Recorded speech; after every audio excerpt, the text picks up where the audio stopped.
Hello guys, അപ്പം വിഷുവിൻ്റെ ഒരുക്കങ്ങളും കണിയുണ്ട്, അങ്ങനെ കുറേ കാര്യങ്ങളൊക്കെ കഴിഞ്ഞു. ഇനി അടുത്തത് വിഷു സദ്യയിലേക്കാണ്.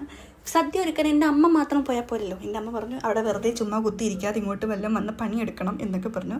അപ്പം ഞാൻ സാധാരണ സദ്യക്ക് എൻ്റെ സ്പെഷ്യലായിട്ട് ഞാൻ ഇപ്പോഴും ഉണ്ടാക്കുന്ന സാധാരണ പച്ചടിയാണ്. ബീട്രൂട്ട് പച്ചടി ഉണ്ടാക്കും, പൈനാപ്പിൾ പച്ചടി ഉണ്ടാക്കും, വെള്ളരി പച്ചടി ഉണ്ടാക്കും.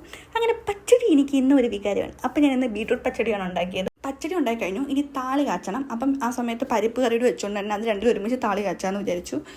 അങ്ങനെ ഏകദേശം എൻ്റെ പണിയൊക്കെ കഴിഞ്ഞു. പിന്നെ എൻ്റെ പരിപാടി എന്ന് പറയാൻ താളി കാച്ചൽ മാത്രമേ ഉള്ളൂ. അപ്പം താളി കാച്ചൽ പരിപാടി ഏകദേശം ഞാൻ കംപ്ലീറ്റ് ചെയ്തിട്ടുണ്ട്. അപ്പം ഇനി താളി ഒഴിച്ച് കഴിഞ്ഞാൽ നമ്മൾ കുറച്ച് നേരത്തേക്ക് അനക്കരുത്, കുറച്ച് കഴിഞ്ഞിട്ട് നമ്മളത് മിക്സ് ചെയ്യുന്നതായിരിക്കും കുറച്ചുകൂടി നല്ലത്. അങ്ങനെ അത് കഴിഞ്ഞു. അപ്പം എന്താണ്ട് അമ്മ പായസം വെച്ചിട്ടുണ്ടായിരുന്നു. ഇവിടെ ഇത്തവണ ബ്രഹ്മസലിയാണ് വെച്ചത്. എനിക്ക് സാധാരണ ഇഷ്ടം അടപ്രഥമനാണ്. ബ്രഹ്മസലി ഇഷ്ടമാണ്, ബട്ട് കുറച്ചുകൂടി ഇഷ്ടം അടപ്രഥമനാണ്.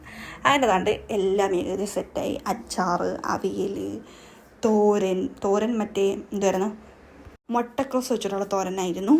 പിന്നെ നല്ല പരിപ്പിനും താളി കാച്ചി ഒഴിച്ചിട്ടുണ്ടായിരുന്നു.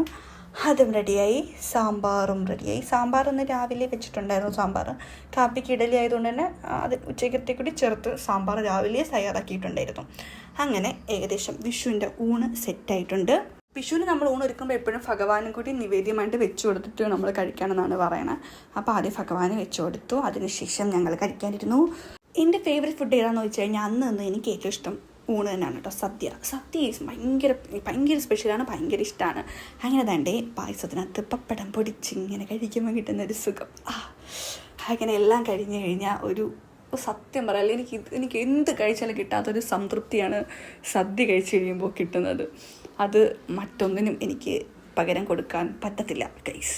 അങ്ങനെ ഏകദേശം സദ്യ കഴിക്കലും കാര്യങ്ങളൊക്കെ കഴിഞ്ഞാൽ സദ്യയൊക്കെ ഭയങ്കര ഉഷാറായിരുന്നു, സൂപ്പറായിരുന്നു. അങ്ങനെ ഇനിയിപ്പോൾ ഇന്ന് രാവിലെയൊക്കെ ഇടിച്ചാൽ നല്ല ക്ഷീണമുണ്ട്. സദ്യയോട് കഴിച്ച് കഴിഞ്ഞപ്പോഴത്തേക്ക് നല്ല രീതിയിൽ ഉറക്കം വരുന്നുണ്ട്. അപ്പോൾ ഒരു ചെറിയൊരു ഉറക്കമൊക്കെ ഉറങ്ങിയിട്ട് വരാം. അപ്പോൾ ഇത്രയുള്ളൂ. Tata bye bye, see you ഉമ്മ.